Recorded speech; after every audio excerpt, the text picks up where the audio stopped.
Oh, there it is. Oh, there it is. There it is. Oh, good. My under boob sweat dried up just in time for the show. Jesus I Christ. thought I had to change my shirt. I went out and it's so moist outside. It's gross. It's It's moist. it's moist. Yeah, it's supposed to thunderstorm. I hope, but usually it just gets steamy. Yeah, I so it really feels don't out like here this weather. too. I don't care if this is typical summer weather. I'm gonna bitch about it. Cause it's miserable. Yeah, no, it's like I had to like make sure that the AC was on so that my to kind of like I was up really early today because Jose had to into work really early today. So I had to put on the AC to beat the office from hitting 90 degrees. Oh shit. So at least, I was able to keep it at a comfortable level. Um before the sun actually came up full force in the back. So, oh, it's awful. Yeah, so I don't care if it's the summer. It's supposed to be like that. You know what? Screw that. I'm still complaining. Oh my god. I'm out of Wow. practice. We haven't done this in a while. Yeah, I know. I I know. have 10 fingers, so yay Yeah, me. yeah, that's true. Yeah. I Well, don't. we'll explain the title in a minute. But what is today? you know. Good morning, everyone. It is July 5th, Oh, 2024. right. And this is the Raging Two, the vlogs, the Oh, show that lacks enthusiasm because I can't wake the fuck up. well, not every it look, it's 90 degrees. It's But 90 I said something that and degrees. I just felt it. I felt that surge. I thought Oh, I did okay. it. I OD'd on the caffeine and it's Oh about to no. hit all at once. Right. Oh, this this brownie ain't shit. Yeah, you ready for this? Absolutely not. But hit it.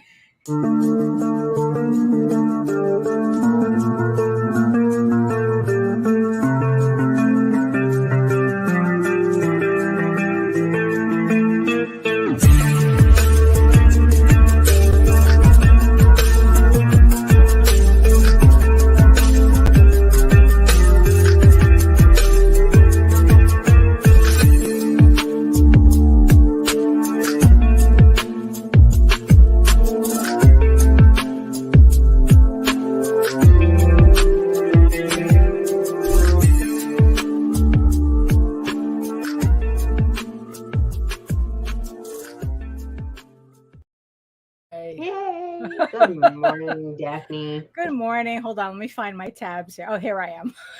Here, I had a couple of tabs open. Oh no, and you have a couple of drawers open. I just knocked over my coffee. That's Oh great. no. It didn't all spill though. Oh, okay. Yeah, but did it catch anything? Oh no. Oh, It's gonna okay. catch the carpet. Right. Okay. But now your office is gonna like forever smell like coffee. Well, at least it smells good. And I don't use sugar, so I'm not that fucking Oh, worried okay. about So you're not gonna get ants. it. No, no, no. Yeah. Okay. Yeah. Yeah. Oh my god. Yeah, but it felt like we haven't done this in a bit. Wow. Skip a weekend. Skip a I'm, Friday, skip a Monday. still out of Hello. It's thick practice. outside.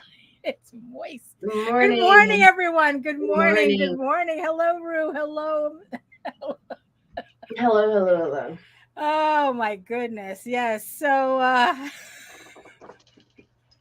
yes, so if you didn't notice, which I'm sure you have, we skipped a Friday, we skipped Monday.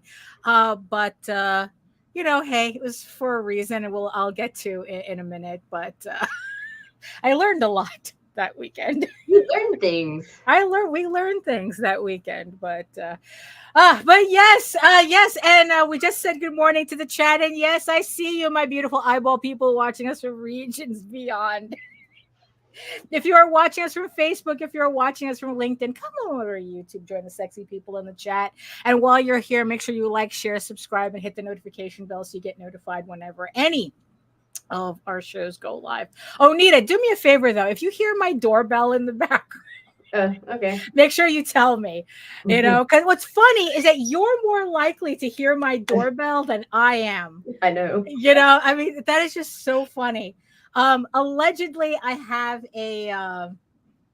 a handyman coming over to switch out some lights for me. So we're gonna switch them out with LED lights so that I never have to go on a step ladder to change light bulbs again, or at least for another 10 years.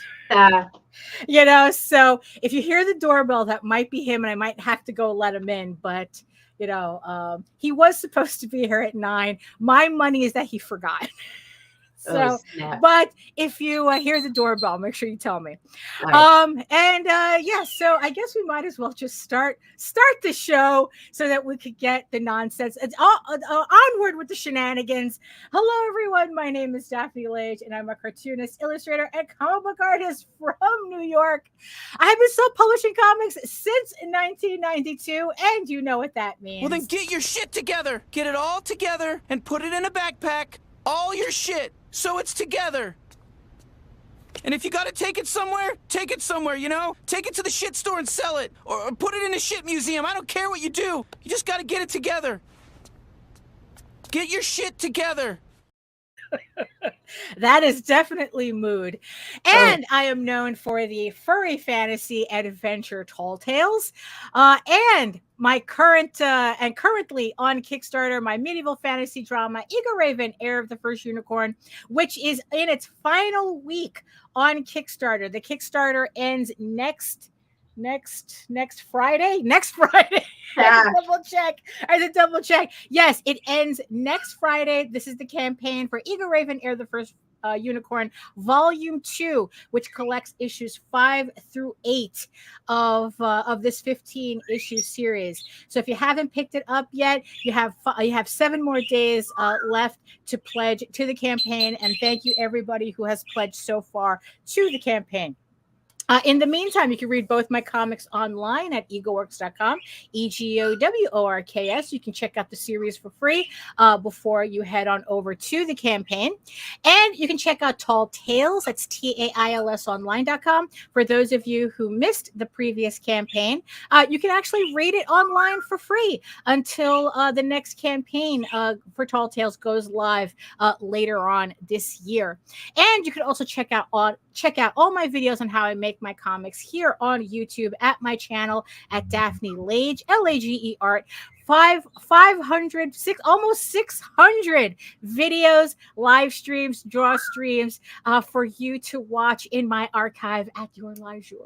So while you're there, like I said, make sure you like, share, subscribe, and hit the notification bell. And also, it's simulcast through the Indie Comics Network. And to tell you more about it, here's Nita smelling of coffee. Yeah. So I'm Nita, and I have the Google account that runs the Indie Comics Network on YouTube, where we try to bring you daily comic-centered stuff. And where can we find it? IndieComicsNetwork.com. It's .com. Got. I never got tired of that. Oh my goodness. So everyone, did anyone notice that we were off the air? Because I know that you didn't even bother to put up any special posts or anything. It's just like it felt like the Facebook announcement, like I'm leaving Facebook. Oh no, it's like no, No, I don't owe anyone an explanation for what That's I'm true. doing. That's if I'm true. here, I'm here. If I'm not, I'm not. Right. The notifications go out for a reason, whatever. Right. What is it? It's like if you're not God or my mom, I don't owe you an explanation. I don't owe you an explanation. Yeah, exactly. But yes, it's like, so yes, we did skip Monday and Friday because I had to go to Baltimore for the weekend. It was a little last minute thing. Something came up, but once it kind of like cleared up, once the situation cleared up, I got to actually enjoy Baltimore with my sister. So we hung out for the weekend. We cleaned her apartment. We went to Walmart. We went to an outlet mall. There's my doorbell. All right, I'm gonna throw these bumps. Right. Okay, I'll be right back. Gotta find them first. Holy crap. We have too much shit in here. All right. Come all you young sailor men, listen to me. I'll sing you a song of the fish in the sea. And it's windy weather, boys, stormy weather, boys. When the wind blows, We're all together, boys. Blow ye winds westerly, blow ye winds blow. Jolly southwestern boy, steady she goes.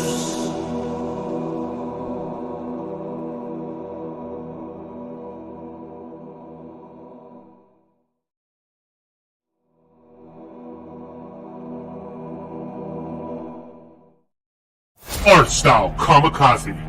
What is it? We don't know. Why is it? Only God knows. When is it? Saturdays? From the creators of Dispatches from Outside the Box, right here on the Indie Comics Network comes Art Style Kamikaze.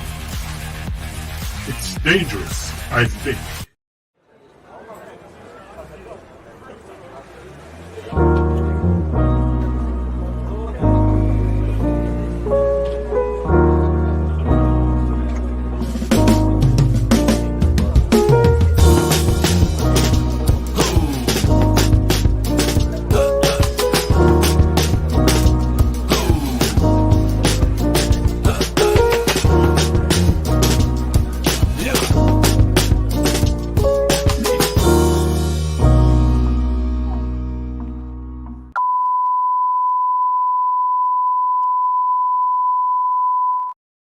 Oh, I really like George's trailer. It's very jazzy. right, yeah. Yeah, so if you hear any noise in the background, it is now my handyman. Like I said, he's changing some lights out. So yeah, so it's just something we're gonna have to deal with. So so what was I? Oh yeah, so I was in Baltimore Right. for the weekend, and yeah, I had a good time. Like I said, we cleaned. We had some, oh my God, some absolutely crazy udon. Beautiful, beautiful stuff. Yeah, fresh udon noodles, like they made it right there. And it definitely tastes a lot different than if you buy like udon in a store. So that was really good. And then it's like, just, like I said, we went to Walmart, we went to an outlet mall, we went to Books A Million. We ran around. ran around. Right. Morning, Michael. I watched my sister play Monster Hunter and Stardew Valley. We had a good time.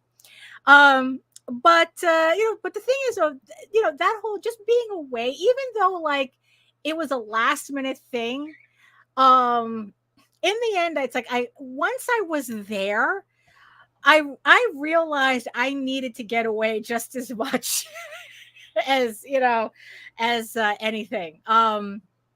It ended up kind of like a little mini vacation, but not really. It was kind of like more of a retreat than a vacation.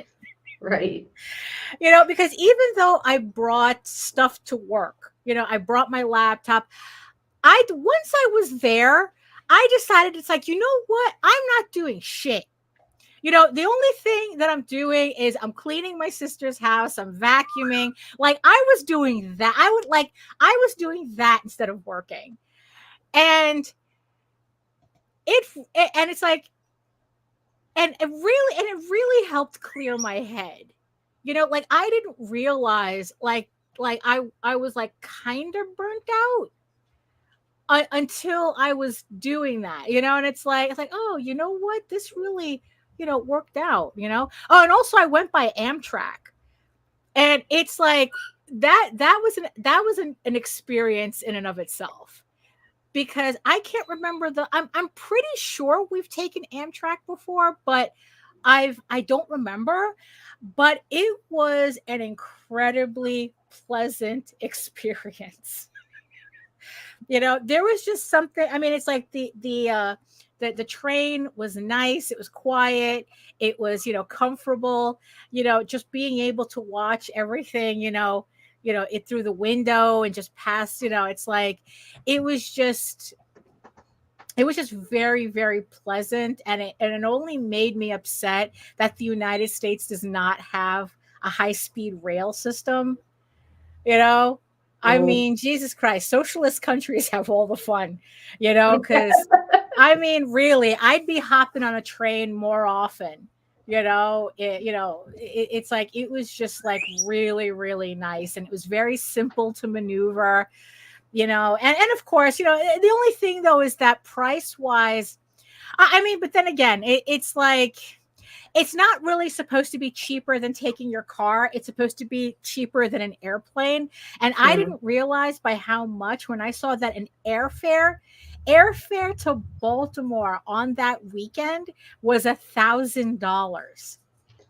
Wow. Well, that's because you were purchasing so close.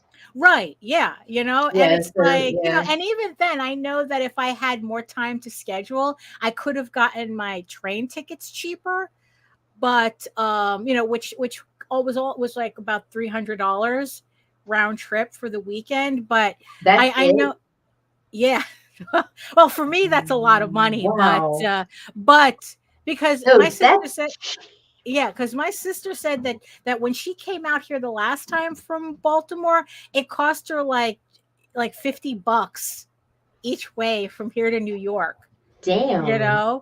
Or something like that, like she went to Rhode Island and back to New York, and and that whole trip cost her like $300. Well, you think the bus would be the cheapest route, right? Well, it is the cheapest, but I wouldn't want to be on there. No, but here's the thing. I actually looked into it because first, but I was like, I'm not going to count fucking 4 days total out of my fucking trip just to fucking get there and back because I was scared to get on a plane at first.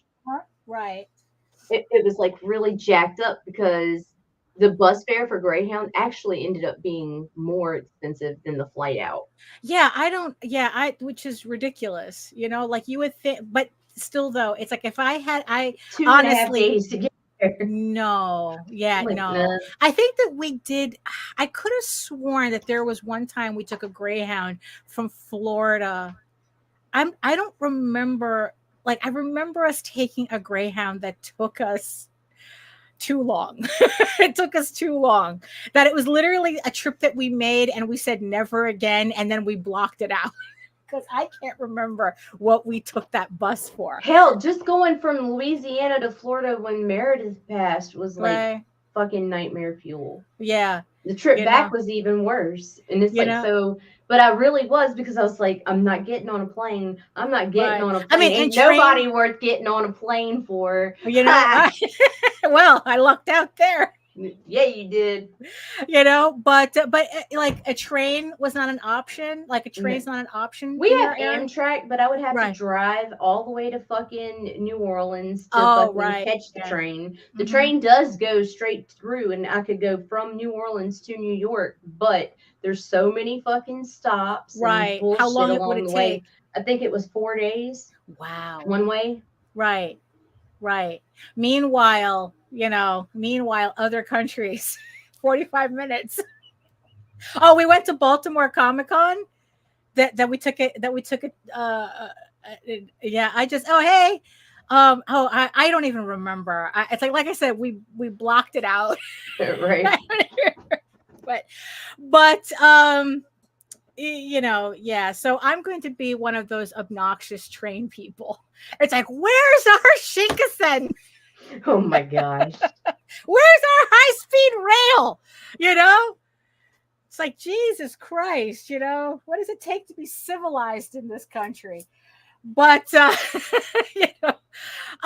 yeah, so I was in Baltimore, and like I said, I decided not to do any work whatsoever, and it was like the best decision I made because I was able to just like clear my head and kind of like and really feel like I regrouped. Right. As opposed to, because it's like by the time I had to like run to Baltimore, like I felt like I was I felt like my energy was waning on the work that I was doing, so it's like, okay. And it's like, and once I experienced the train and once, I got there, and it's like, what, the joy of doing nothing, so, but I did do one thing though, because with a clear head comes clear thoughts. Oh. And I did one, and there was one thing that by the end of the trip I was doing that I felt like, you know what, this I did it several months ago, but it needed another cleanup. And what I did was I went into all my social media. I went to Facebook, I went to Instagram, and I started deleting people. The best, right? I just started like really, really cleaning up my feed. Like I had cleaned up my feed before, right? Facebook, and I noticed such a difference. But this time I tightened that belt even further. Like now I think I can count on my 5 fingers and per hand the people that I now follow, that I now purposefully follow on my feed, that I actually see their posts. Everybody else, it's just like I just made the decision that's like, you know what, it's like, look, if you're not putting art in my feed, if you're not bringing me peace, if you're not bringing me joy, I don't need you in my feed, and there were some people I unfriended completely. There are people I blocked, just so that I never had to see their shit in my feed. Yeah, luckily it was only like 1 or 2 people, but sometimes that's all it takes. I did tell you, I've spoken in the past about my experience, 8-year experience with this crazy cat lady who would scream in my window twice a day. 8 years of putting up with that shit. I mean, I literally, like, to this day, if I hear someone that even has a voice, like raises their voice and it sounds like her, it's like I have this visceral reaction. The bitch gave me PTSD. And but 2 years ago she finally died, and the whole situation was so traumatic. I kept her death certificate on my phone just to remind me sometimes that, oh wow, she really is dead. I mean, that's how traumatizing this woman was. I could hear her yelling all the fucking time when we talk in the evening. So yeah, and it's like, and it's like, and she literally terrorized this neighborhood, where it's like people were literally like, you could tell, like people were adjusting how they functioned because of this woman, me included, right? And then it's like I said, she died 2 years ago. And about a couple of months ago, me and Jose were walking, and he goes, wow, the neighborhood really got quiet when she died, huh? And I go, oh my God, you have no idea. It's like the chaos one person can create for an entire community. Yeah. One person, the chaos that one person can cause. Yeah. Like you said, for an entire community. Because it's like once everyone realized she was gone, it was like, oh, it's so nice out, it's like, it was just like so nice to be able to go outside and not have to worry about being screamed at. Yeah, it's true, Melissa. She says it only takes one person to ruin it. It really does. And the same thing is with online spaces too, although sometimes it's a little bit more because you're dealing with more of a global community. But I mean, really, it's like sometimes if you're like finding yourself like really uptight about being online and hating being online, dollars to dimes, it's because you have like 1 or 2 people in your feed that's fucking it up for you. Yep. Like back on Twitter, when I used to manage it, better, well, now it's not worth my time. It's like, I only use Twitter to follow people. I don't post there anymore. But they had this thing where you could block keywords, and I was constantly blocking keywords. And it was just like, God, it's like I had hundreds of keywords. Right. And then one day it hit me, wait a minute. Why am I blocking this? Why am I blocking 200 words when I just have to block 5 people off my feed? And then once I did that, it's like, it's like all of a sudden, I mean, really, and it was the same thing when I was going through my Facebook feed. It's like, you know what? You got it. It's like, it literally was like that clip. Fuck you. Fuck you. Fuck you. Fuck you. You're cool. Fuck you. I'm out. and that's what it felt like. And like I said, and there was like a couple of people, it's like, no, fuck you, especially block, and block, because you don't bring anything to my table. You don't bring any peace. You don't bring any artwork. You don't bring nothing but constant bitching and screaming in my windows. So once I did that, and it's like I said, it's like, you know what, unless you're God or my mom, I don't owe you an explanation. And you know what, and most likely you already know what the problem is, you know, because it's like, you know, they always know what the problem is already. You don't have to explain shit. So yeah, so and just like immediately that sense of calm, you know, that like, oh my God, everything's so clean and shiny. You know, it's kind of like I treated Facebook like I treated my sister's apartment. You know, I mean, it's like once we got it clean, and it wasn't that bad. I actually just needed a good vacuuming, and because you know, especially like something like cat litter gets everywhere, and it's like you got to constantly maintain that. You know, so I have the same problem here. It's like I have to buy another vacuum cleaner just for that. You know, and actually I have to buy because my sister had a cordless vacuum that I absolutely adored. I just loved being able to just grab it. It was funny was that it was different from the cordless vacuum my mom has, because I know she's gonna watch and go, but what about my vacuum? My vacuum is cordless. No, the vacuum you had was awful. It was awful. I didn't like that vacuum at all. But the one that my sister has, I liked. And she sent me a link to it. So I have to buy that just so I can like have it. And like every morning, just vacuum up the cat litter and then, you know, and then call it a day. You know? But because there's just, it's like, you know what, I'm just growing. Look, it's the same thing with the lights. We're getting replaced now.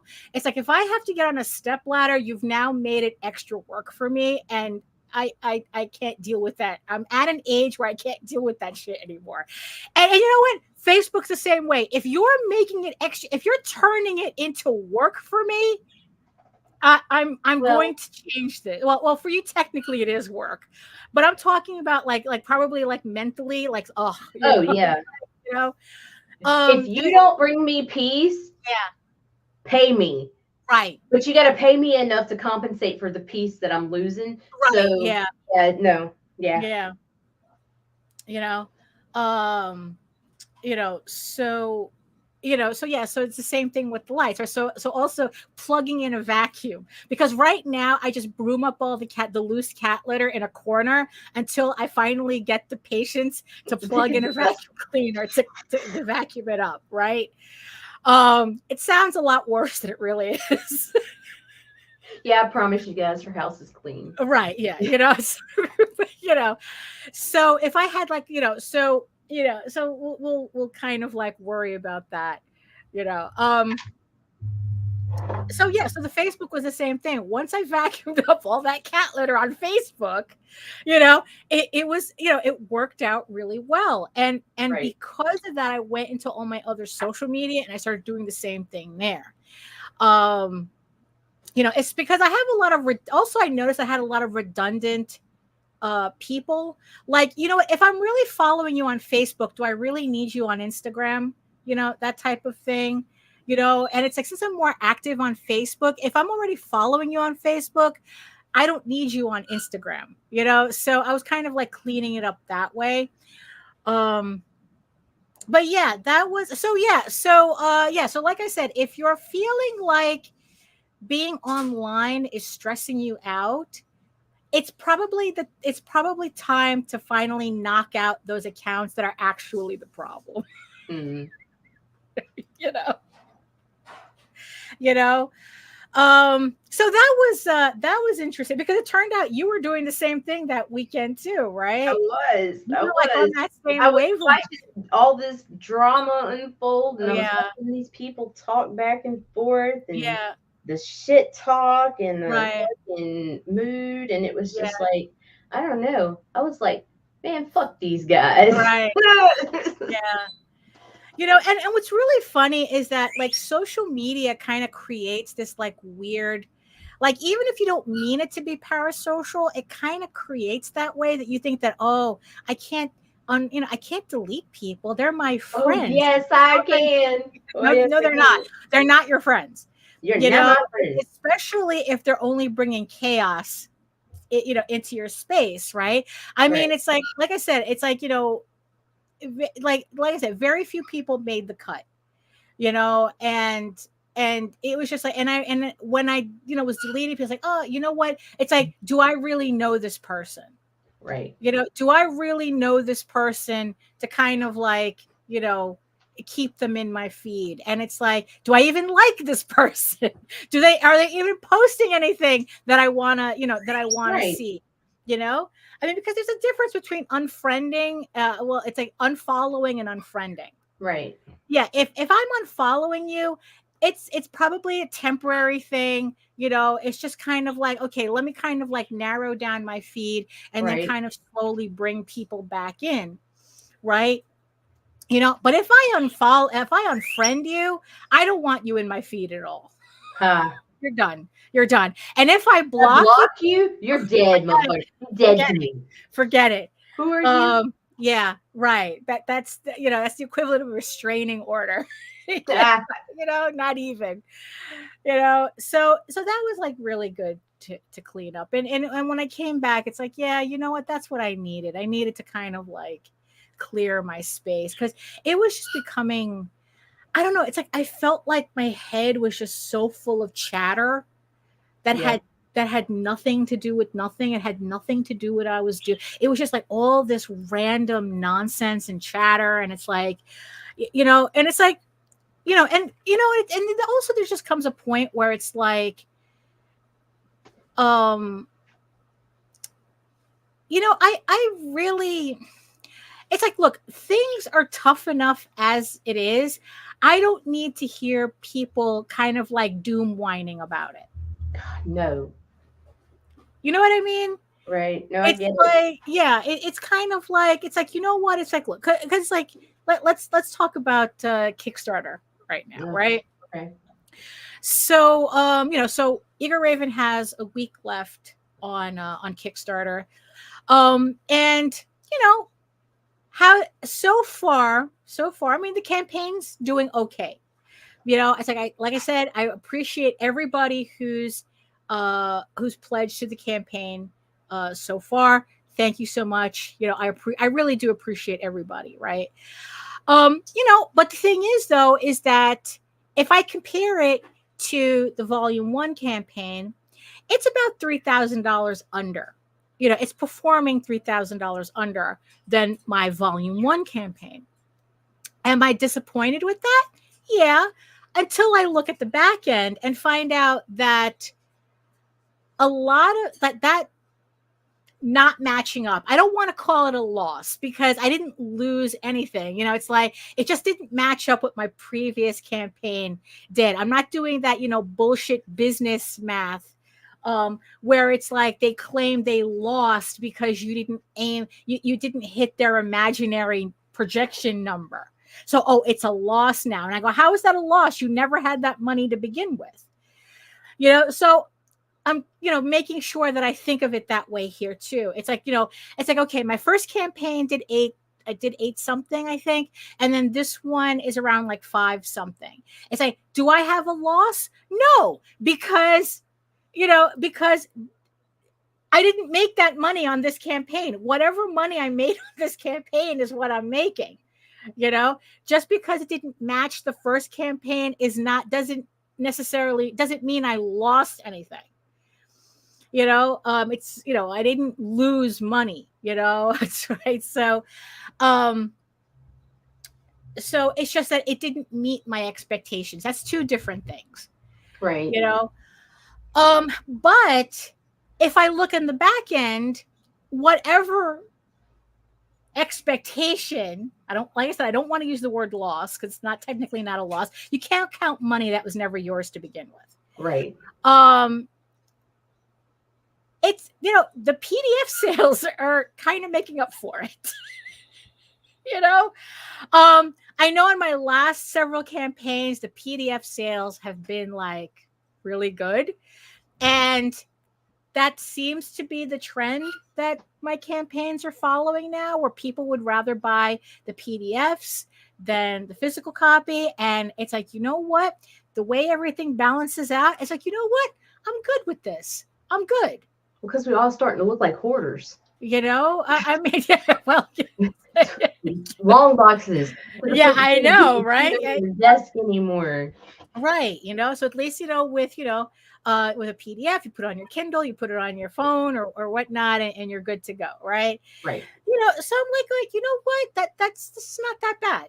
You know, it's like I just have to adjust my expectations accordingly. You know, and especially as somebody who really doesn't pay out for anything except for like the printing. Like I don't really, I mean, it's like I have like 2 commissions on this campaign, 2 commissioned covers that are exclusive to the campaign. Like I bought those, but like nothing crazy. You know, it's like I'm constantly buying artwork from Jaden, but I think I was going to do that anyway. Right. So, you know, so I don't consider it like an expense. You know, oh my God, especially with the pieces she's been doing lately. I'm like, here. Take my monies. So I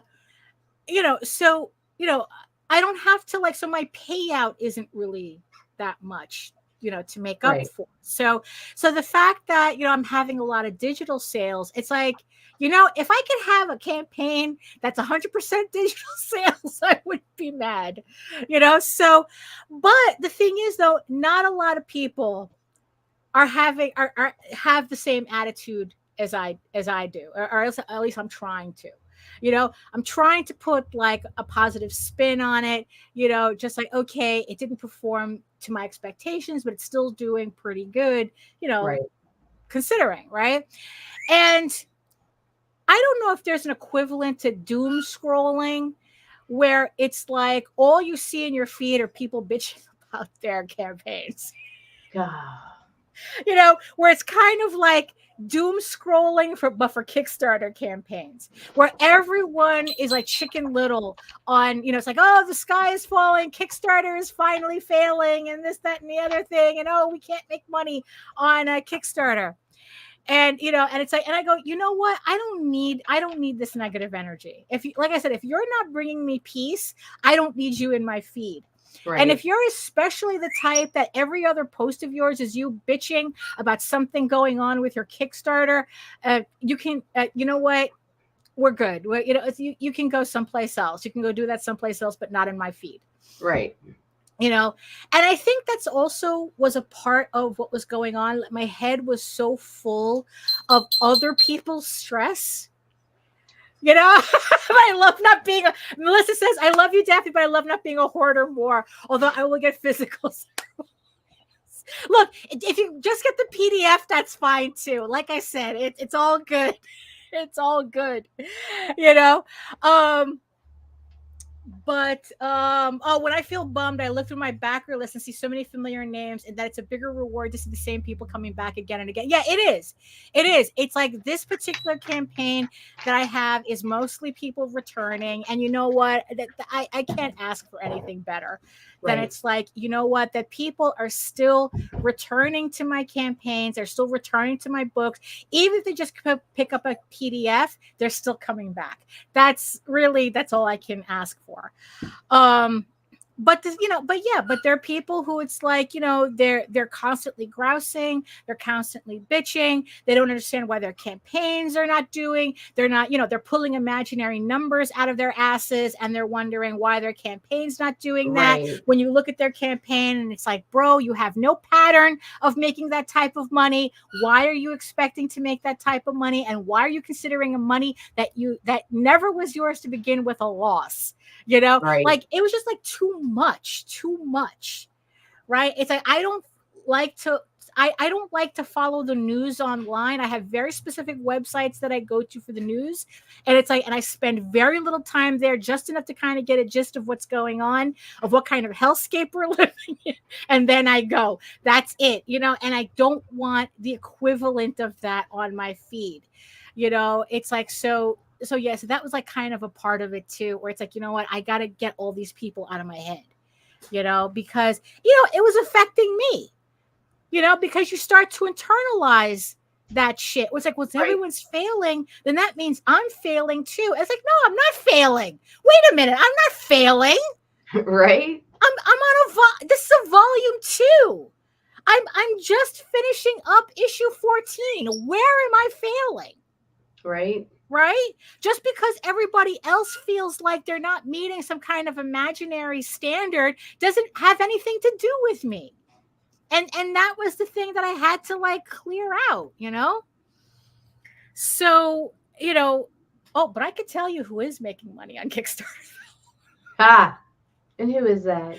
Well, so let's put out the warning, because we've been seeing this lately. It all started with a post from Lori Calcaterra claiming that, she had posted warning everybody that now scammers are, and these Fiverr guys, now they're pretending to be other creators in order to gain access to you.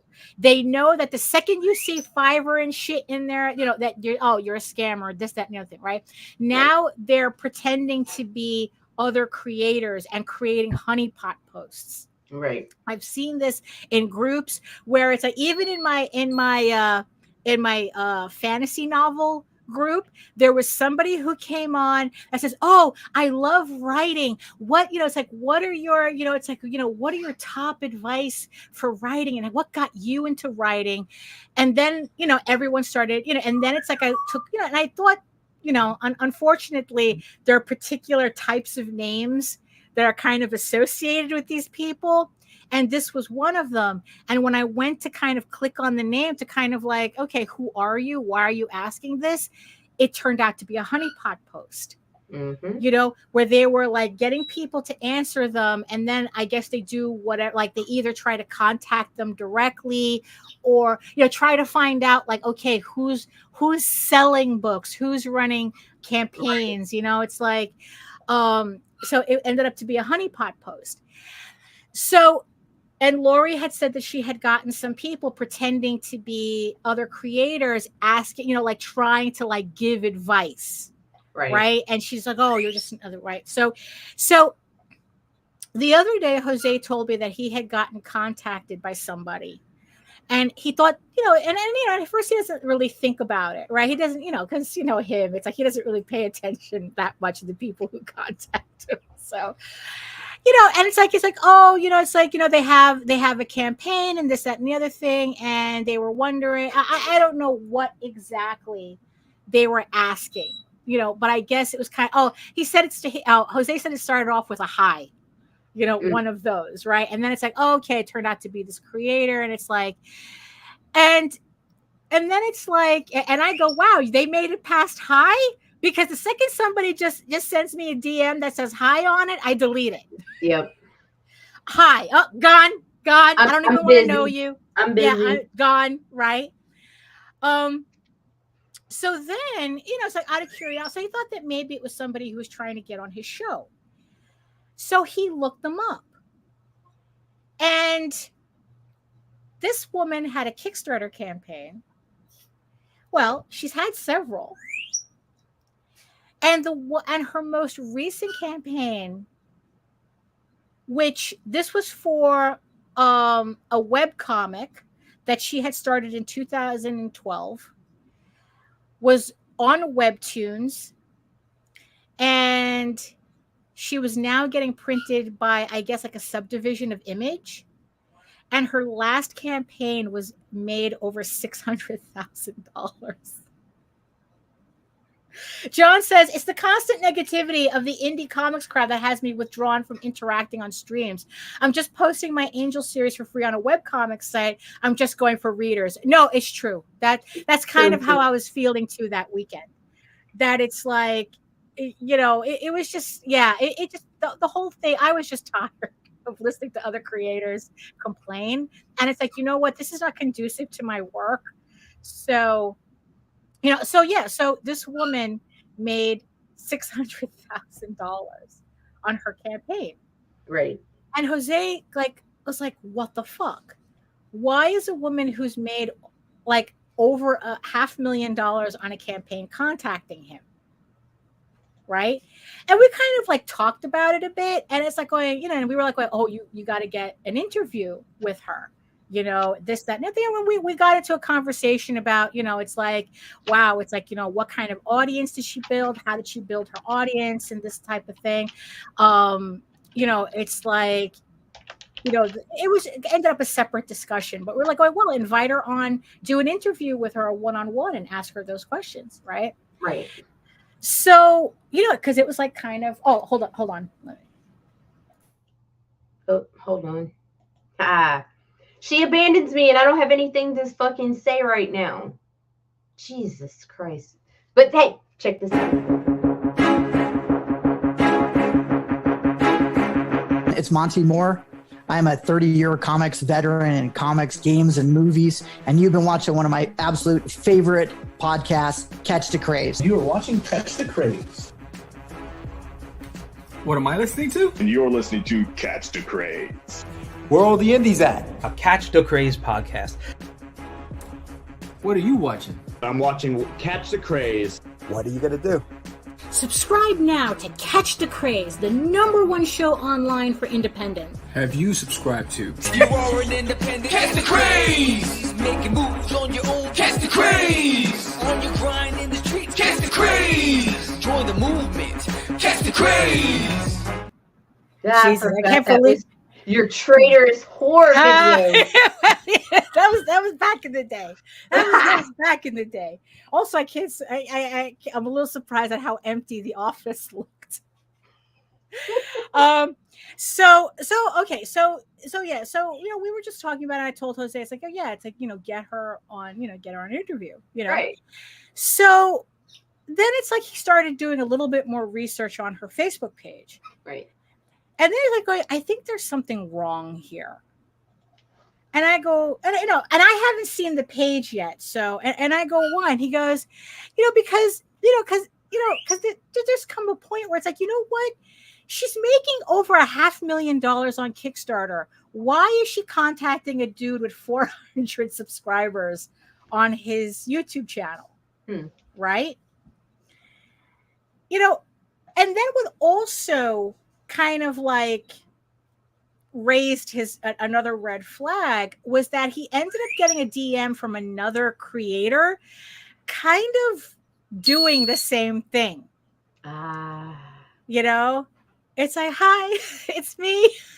I'm the problem. It's me, you know, all up in his DMs, you know, and then it's like he started paying a little bit more attention to the Facebook page of the other girl.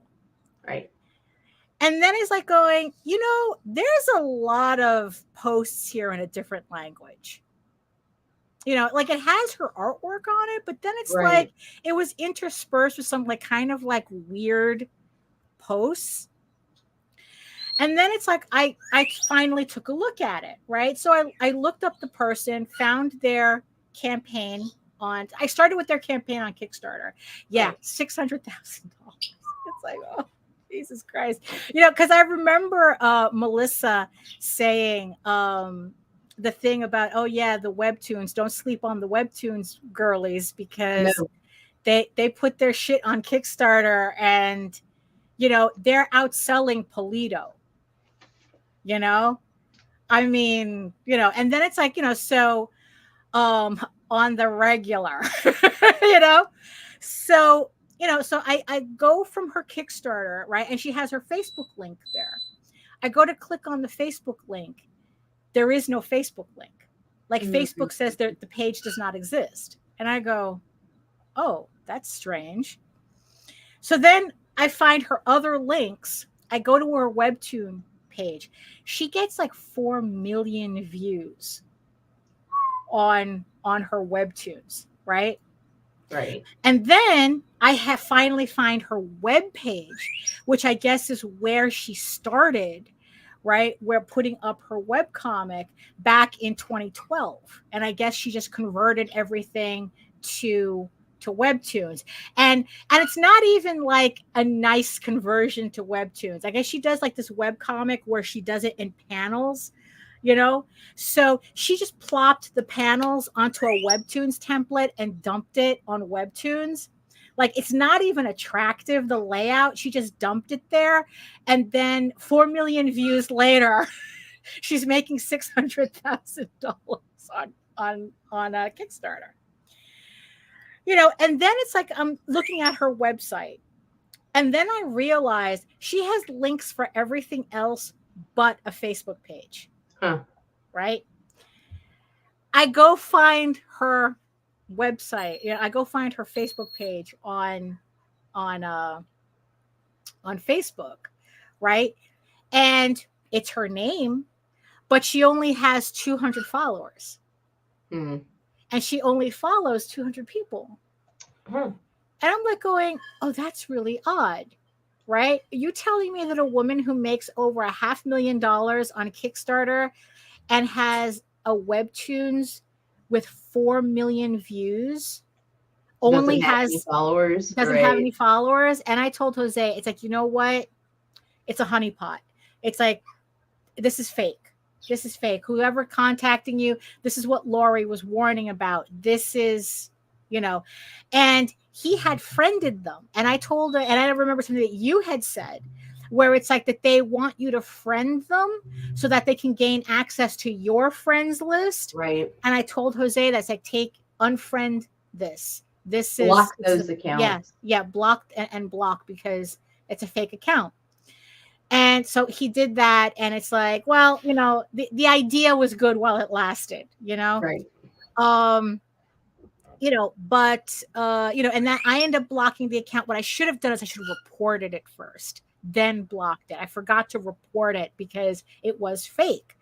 And then on her Twitter account, she actually talks about her accounts are being spoofed because people are using it to scam commissions. Like, oh, I'll do a commission for you. You pay them, and then you never see them again.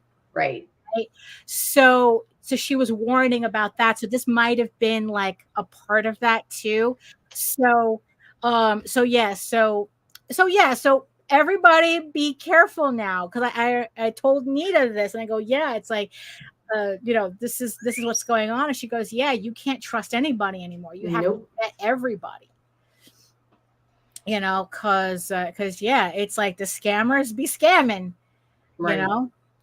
But we got to learn more about this artist, you know, and because of that, it only reinforced to me, right?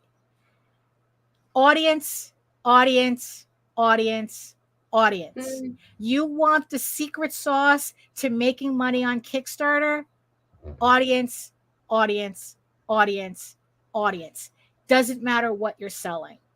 Right. You know, when you have the audience, you don't have to worry about gimmicks like TNA covers, because your audience will buy whatever the fuck you're selling. You know, I mean, when they say, oh, TNA covers and collectible covers are the only way to make money on Kickstarter. Meanwhile, these webtoon girlies are coming out here and they're outselling Polito. Like I said, one of the top 5 most funded campaigns on Kickstarter is a webtoons I never heard of. Wow. Okay. It's like audience. And the only reason Polito sells the way he does, because he's been building his audience for 20, 30 fucking years. Decades. Yeah. You know?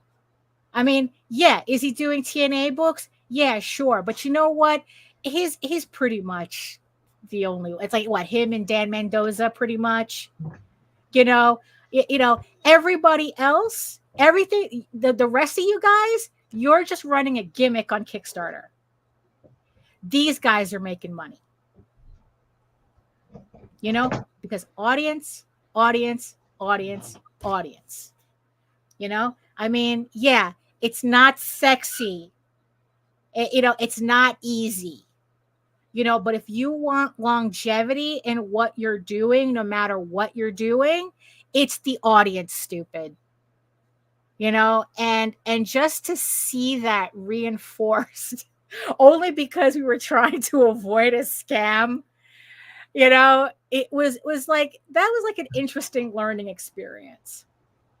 You know, because there was like another webtoons that I ended up seeing 30, like at the time that I saw it, $30,000, right? So far on Kickstarter. And it was a fucking like one of these like Lion King, but with marmosets or something. I don't know. No, it was I don't know, like weasels or something. You know, it's like, you know, like it wasn't even like furry, you know? Right. It was just, you know, and dude was making 30 fucking grand on Kickstarter on his webtoons. You know, he had it on webtoons, its own webcomic, you know, and it's just, you know, it's kind of like Watership Down with weasels. Huh. You know? And it's like, you know, don't tell me there's only one guaranteed way to make money on Kickstarter. You know, I mean, it really reinforced that. You know, you want to do quirky shit. You want to do, you know, you want to, it's like, yeah, it's like you got to build your audience. That's the secret sauce. That's your secret. Right. Build your audience. You know, it's like, you know, you build your mailing list, you control that mailing list. Yeah, Redwall with the weasels. Oh, so you know which one I'm talking about, right? I forgot what it was called. Orin something. But it's like you know, and it's like, yeah, you know what? It's like, yeah. You know, because while you guys are trying to figure out, you know, it's like, you know, how many TNA covers you need on your campaign to break even, these people are building their audience. Right. You know, these people are studying the blade, you know, because in the end, it's like all the marketing advice that you get anywhere always boils down to who the fuck is your audience? Who are you selling to? Right. You know, and what are you selling to them? You know, because like I said, if you want longevity, it's the story. The story is going like, yeah, okay, have your covers, but in the end, it's the story that's going to keep them. Right. And that's what these webtoons people, that's what these web comic, because it's not necessarily webtoons, because like I said, the people that I was looking for, they existed before webtoons. They were doing their shit before webtoons. You know? And on their own website too. Like I was seeing their shit on their website I haven't seen in decades. Because everyone is so used to webtoons now. Like I'm talking about, like if they had WebRing links, I wouldn't be surprised. You know, that's how old their web pages are, but they are being slept on. Well, actually, no, they're not being slept on. They're being dismissed. Right. Because what they're doing is not easy. Right? And way too many people are looking for the easy way. They're looking for what you know, what's the hack? What's the hack? The hack is for you to not be a hack. That's the hack. You actually have to put in the work, making something that your audience will snatch up. That you making something and then getting an audience to support it. Yeah, like I said, it's not sexy advice. Mm-hmm. But I mean, in the end, it's like audience. You have to find your audience by hook or by crook. They are out there. 1 in a million is 7,000 people in it globally. You know, but still though, right? It's like most of us can barely get 100 people to buy our shit on Kickstarter. You know, so it's like, you know, so yeah, so it's like if you're wondering why, you know, it's like, well, why am I Kickstarter? Why? It's like you're asking the wrong question. It's not Kickstarter, it's your audience. If you have an audience, you can sell whatever the fuck you want on Kickstarter. You know, and especially, we've talked about this before, and especially if you're doing really quirky stuff, You have to find your audience. Right. You have to know who your audience is. The quirkier your book, look, John Celestri just mentioned, right? That Right. he's finally finding his audience on a completely different platform. Right. You know, he's finally getting an engaged audience that he could not find, I guess, in the general indie comics community. Right. And sometimes that's what it is. He wants to reach readers, not just other creators. Right, exactly. And that this. Right. You know, and that's kind of like, you know, yeah, that's kind of like a reality of it. Like also that was something that was really getting to me as well. The whole thing that your audience is not other creators, it has to be readers. You know, it has to be people who will actually buy your work. That's your audience. Other creators are nice. They serve a purpose. They serve it, but they serve a different purpose. You know, it's kind of like my Kara account. It's all creators. I'm not interested in building an audience there. Kara is a completely different, has a completely different purpose for me. I go on Kara when I just want to look at artwork. I just want to be inspired. I just like I said, it's people bringing me peace, bringing me inspiration, bringing me joy with their work. That's what Kara is for. But everywhere else, it's like, who's my audience that will buy my stuff?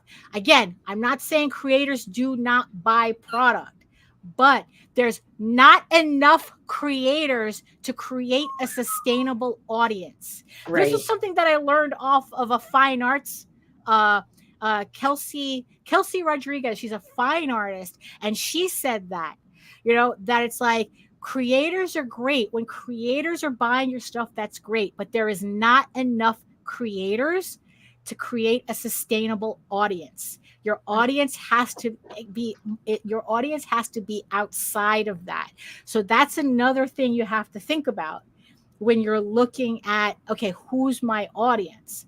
You know, it's like, you know, don't bitch about how your friends and family are not supporting, you know, your campaign.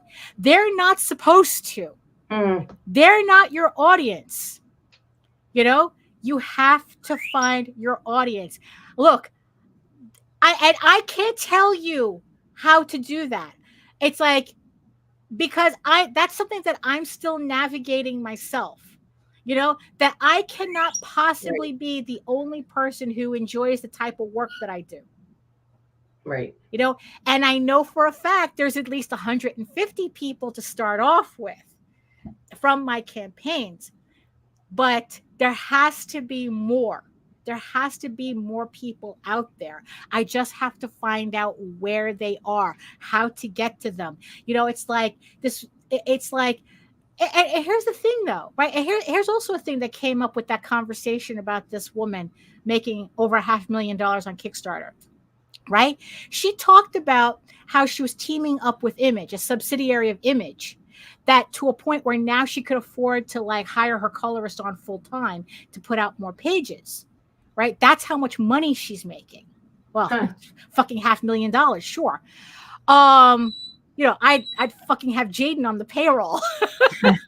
Well, technically I kind of do now, but you know, I'd have both Jaden and C on the payroll if Jose didn't have C first. So, you know, I mean, you know, but here's the thing though. I never heard of this book. And for the life of me, I can't remember the name of it. So, you know, don't ask the name of it. I don't remember. I never heard of this book. Right?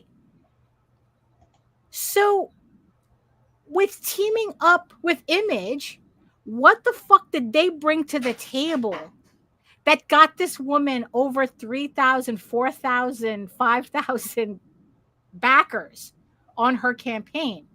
You know, like what did they bring? Like, do they have a mailing list? Like, how do you know when Image is putting something out? Like, if they have a mailing list, how do they contact people? Like who? Like, how do you find out about these books without directly knowing who they are? You know what I mean? Like, so it's like there's so it's like the thing that we had mentioned, like Jose had mentioned in this campaign, it's like we get all this advice, right? Right. But it always feels like something is missing. Right. And it's whatever it is that's missing is the thing that we should be doing, but we have no idea what it is. You know, and it's like, because also what also got him thinking about that, right, is this one you might appreciate a little bit, because this was also a little bit of a red flag from the original Facebook. Jose's looking at it and he sees a review for a marketing company on the Facebook page, right? Right. So I guess if you're not paying attention, you would associate, oh, she made $600,000 on her campaign because she worked with this marketing company that she reviewed, right? Right. No, turned out it was something else. That, I guess this is part of the scam. You're kind of like, it's multifaceted, right? You're on the page, you're looking at stuff, you see that she made $500,000, and then all of a sudden she's mentioning this marketing firm on her face, on the Facebook. It's all fake, right? Yeah. Obviously, this is one of these Fiverr guys or whatever the fuck they're doing, right? Or it's like they're one of these. So here's my question for you specifically, because this is something that came up that we don't know if it's true or not, right? Right. Because how many marketing firms, like how many marketing have their own mailing list? I don't know. I don't. I mean, but is that Like, something? I have individual clients that have Right. their own mailing Right. list that I can access to send out for notifications on something they're doing, but none of the ones I know have an accumulated mailing list of their own. Right. Because it's like, because we were kind of like going back and forth on that. And it's like, it's like if you were, I don't know, like, but then again, we were running on an assumption based on a scam. So we don't know how any of this works, because we do, I have read of people, like there was one particular creator who spent $2,500 on a social media campaign company or something. Right. And it got him no traction at all on his campaign. That's 25, and his campaign didn't even make $1,000, much less 25 to pay back, to make up for that money. Right.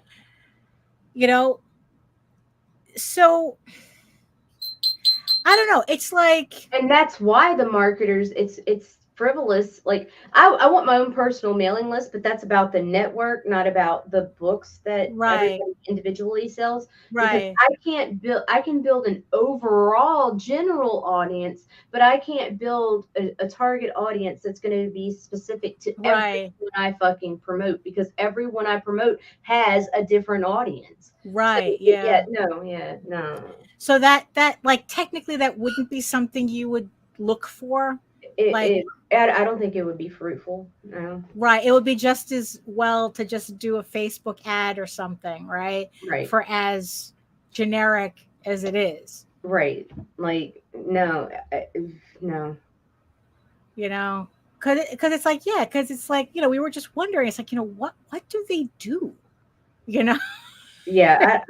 I mean, but then again, it's like, I know what a lot of them do. They take your fucking money and they run. They take your money. They maybe if you're lucky, will make a post for you, and then they disappear.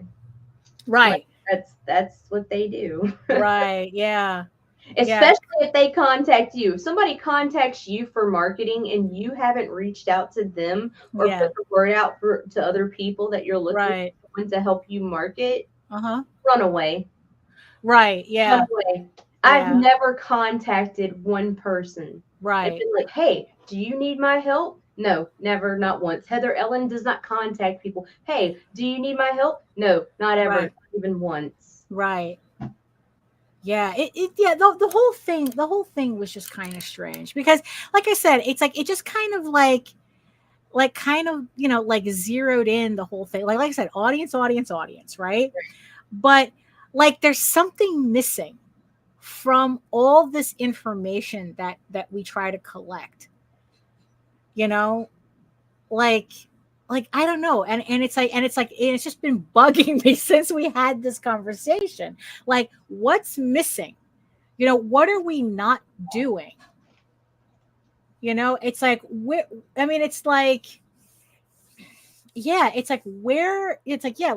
are we really supposed to be? Like, how are we supposed to gauge that? Is it really just trial and error? Like I guess like what John Celestri did. He ended up on another platform and it turned out that's what he needed to do. But he had to kind of like figure his own way to that. And it's like, I mean, like, I don't know. It's like, do you think that I'm being kind of not unreasonable, but kind of like grasping at straws? Like, well, I mean, yeah, because you can't. Is there something? There's always something that can be added. So yeah, it's because the possibilities are infinite. Like, but sitting there stressing over the one thing, that one fucking secret, right? Yeah, sauce you need, that is gonna do nothing but drive you fucking crazy. Right? People happen upon it. It does happen, but it's a lottery, man. As far as finding that one thing that's gonna throw you over the fucking edge. Yeah. Right. I mean, you can stress about it if you want to, but that's I don't. No, that's true. Because it's like, what? Because it's like in the end, I'd rather just finish the work. And then, there we go. John says I'm getting 500 to 800 readers views a day for my comment. Good. You know what? That's how I felt with Substack. That's how I felt like doing like posting more to Substack. And I have to do another update today. Probably I'll update another chapter of my fanfic and probably another chapter of Eager Raven. But it's like I see that I get more and Jose started posting on Substack too, and he's gaining subscribers. Like, not only is he getting like 500 people opening his emails, right? He's getting subscribers too. And it's like, and he's like, oh, okay. Like, even he's like a little surprised, by that. Like, yeah. He's like, that's the funny thing with Substack. It's like all this time I was kind of dismissing it. Right. And it's like, no, there's something. It's like, again, it's like focus on the platforms that are actually doing something for you, and with Substack, it's like, it's kind of like a really interesting experiment, seeing what people open and what they read and what they, end up, which parts of the site they go to. And, and it's just, it's just, you know what it is? It's very encouraging when you see movement. Right. And that's kind of like, what we're trying to find. What, it's like, okay, what's going to give us that movement that allows us to get that dopamine hit that we get when we see something happening, like something positive, like momentum. Right. We kind of see that momentum, so it's just, I don't know. It's just, like I said, the whole thing had us just thinking just in a lot of different ways. But again, watch out. Yeah, it's like, watch out for the scammers. They're getting tricksy. Yeah. They're getting more tricksy. They're imitating, they're faking creator accounts. They're imitating creators. They're pretending to be creators to get access to your information. I mean, Jose had a guy just literally come into his DMs and demand to see his campaign. Like the back end of it. It's like, what the heck? It's like, not even pretend to be a person, at least pretend, so be very careful out there. If any artist comes to you soliciting commissions, watch out for that. make sure that the accounts are real, that they're the actual artist. Because I told Jose, it's like, you know what you should do is go to her website and ask her, say, hey, did you contact me on Facebook? Or actually Twitter is where she posts. Like, did No, you he shouldn't, because she didn't. Right, exactly. No, Well, this was before that we kind of figured out, right. That it was a scam. But yeah, she didn't. Yeah, the whole thing was a scam. So, but we did learn of a new creator though. But I guess that's what it is. They look at Facebook. I mean, they look at Kickstarter, see who's making money, and then try to imitate them to kind of like lull you into this false sense of security. So let's be careful out there. It's like, what is it, Hill Street Blues? Most of you are probably don't even know what that show is. It's let's be careful out there. One of the original cop shows. Oh, okay. I think it's like it was in 80s, like 80 something. It has a very iconic theme song that I think if you heard it, you'd recognize it. But you probably just wouldn't recognize, like where it came from. So, and it always ended with the chief of police. It's like he gives out everybody's, thing, and then he goes, let's be careful out there. And it's like, it's kind of, so let's be careful out there. It's ugly there on Facebook. So curate your experiences. Be careful of scammers. And you know what? If someone's not bringing, if you have somebody doing the equivalent of a crazy cat lady in your feed, block them, because you know what? They're not doing you any good. They know they're not doing you any good, and you don't need that type of negativity in your life. One more thing. I guess I might as well just end this on kind of like a more positive note.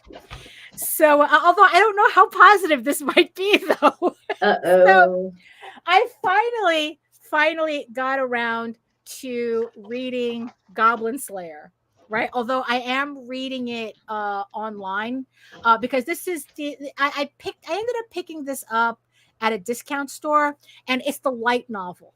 For those of you who don't know, Goblin Slayer was a series, an anime series that kind of caused a kerfuffle on Crunchyroll a couple of years ago because they had advertised it as like just a regular fantasy adventure, and it turned out to be kind of like on the ecchi side, which is on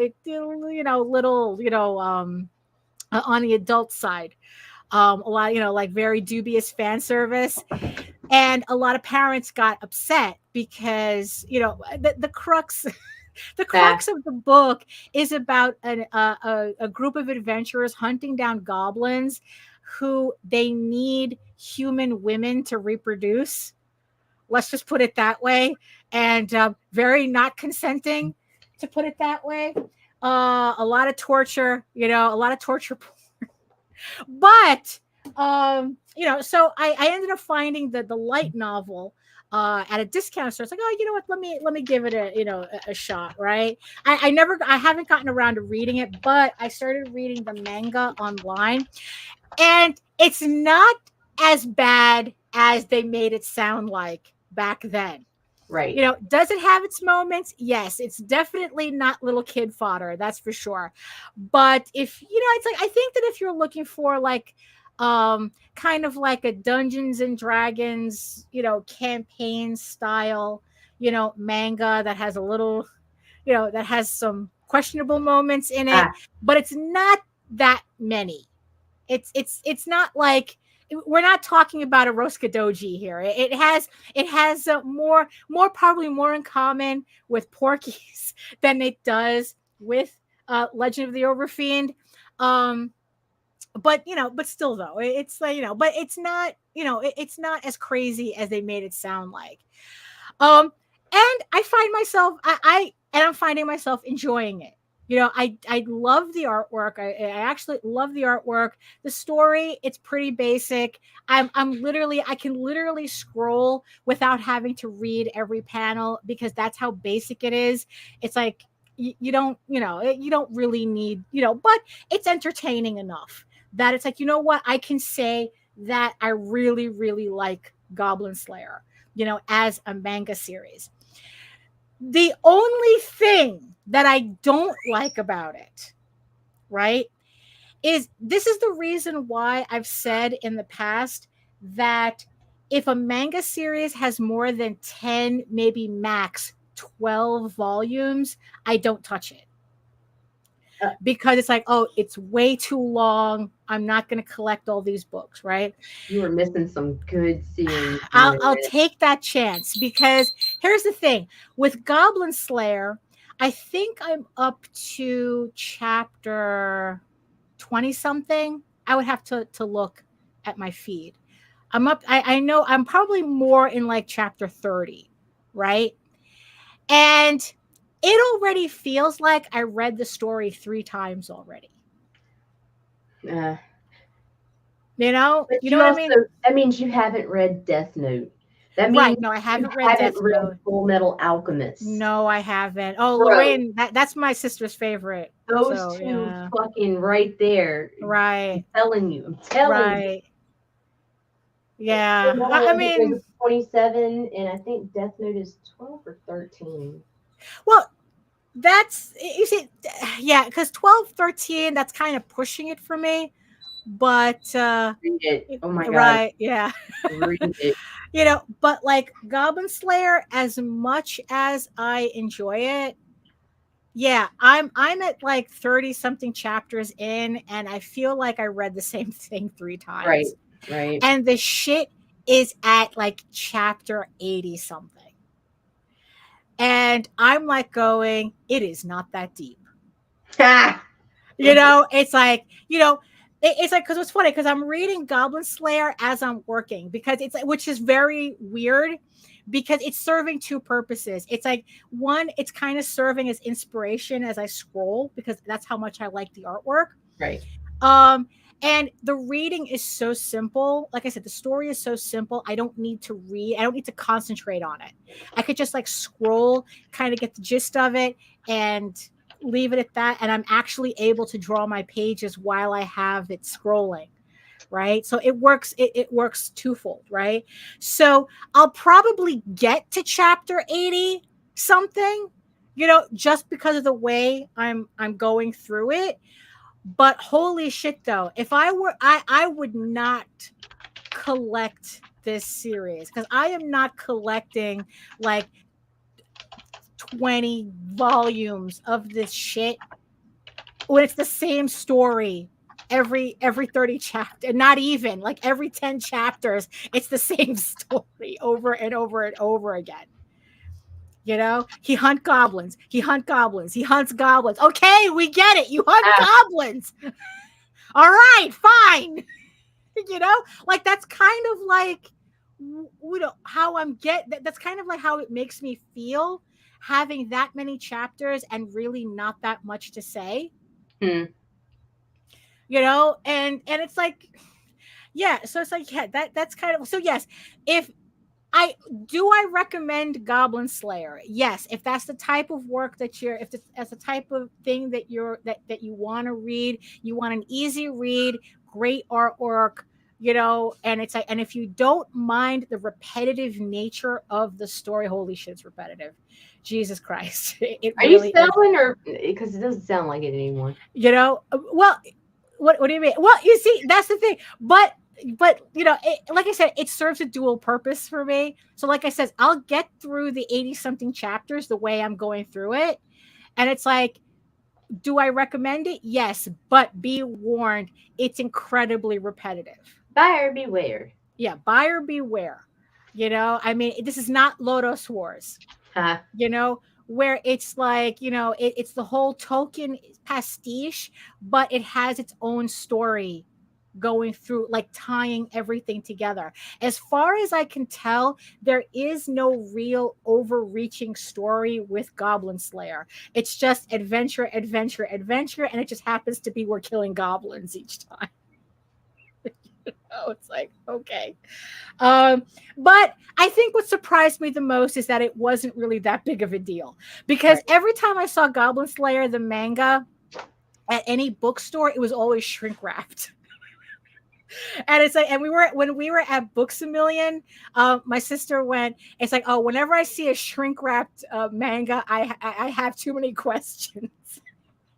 And it's like, yeah. And it's like, well, I can now safely tell you, Goblin Slayer is really not that big of a deal. You know, I mean, it's like, yeah, if you don't want the rapey stuff, yeah, avoid it. But, you know, but honestly, as its own, you know, it's like as a like a Dungeons and Dragons type of thing with really nice artwork. Yeah, you know, yeah, I'd recommend it.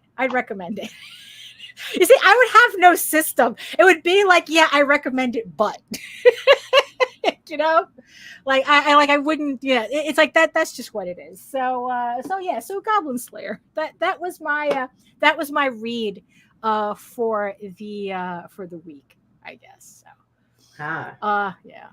So, I'm sorry. Was I was running my mouth today? So no, I'm just upset because my period tracker just told me I'm supposed to start my period in 3 days, which is a fucking lie because I'm already Shark Weekend and everything.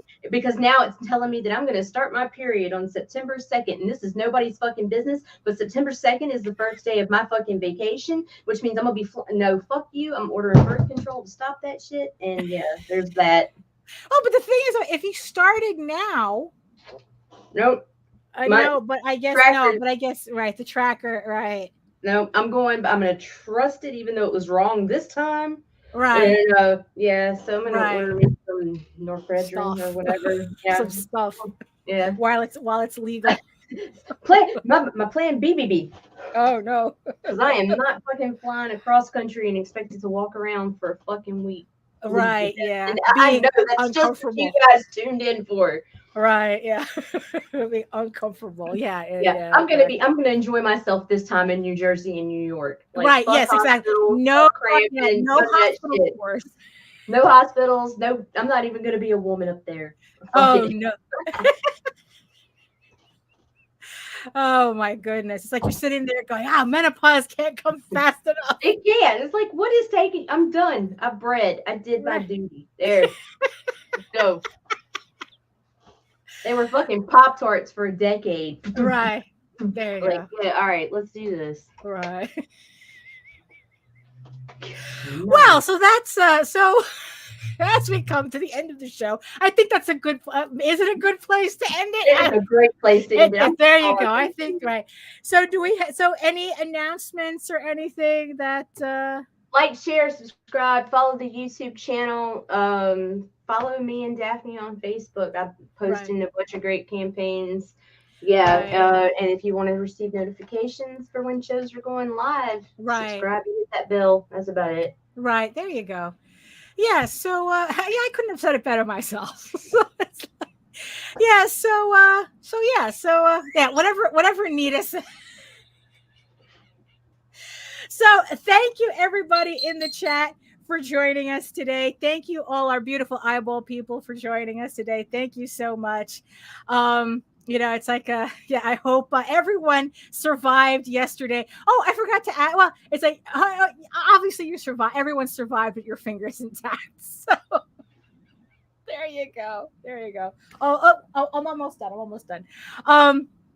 So that's my handy guy. So we're ending this anyway. So so I hope everybody came out of the 4th of July with their fingers intact, and I hope you had fun, and I hope you have a long weekend. For those of you who had to go working today, salute. You're the true you're the true MVPs. Thank you.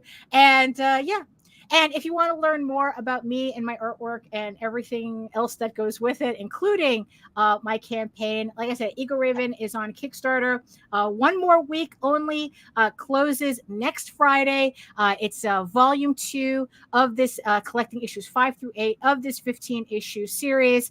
And if you want, like I said, if you want to learn more about it, you can head on over to my main portfolio site at eagleworks.com, EGOWORKS, where you can find links to all of my galleries and social media sites, but I mostly post to Facebook. If you are interested in seeing sketches and current work in progress and whatever live update that I may have. And remember that you can also catch me here on YouTube as well for my videos and my semi-weekly art live streams Wednesdays at 4 p.m. Eastern. It's a 2-hour draw stream from 4 to 6 p.m. where it's just me drawing, working on whatever, and keeping the chat is keeping me company. It's kind of like being at a convention without you worrying about blocking the table. And we usually have a lot of fun, a lot of good conversations, a lot more free form than here, but you'd be surprised. And remember, you can read Eager Raven, Air the First Unicorn, for free, uploading every day, Monday through Friday, if you want to check it out before going over to support the campaign. But if you prefer your fantasy to be more of a furry Lord of the Rings adventure, you can follow the link over to Tall Tales. That's TAILSonline.com. And not only can you read the first 20 issues of Tall Tales for free, you can catch up on the latest story arc, Tears of the Mother, which is also currently uploading Monday through Friday. So thank you so much again. We'll see you guys on Monday. And in the words of the ancients, eat your food, moisturize, mind your business, and do the work. Because when you actually do the work, you never have to fake any of your accomplishments. Thank you so much again, and we'll see you next time. Fuck you, fuck you, fuck you. You're cool. And fuck you, I'm out.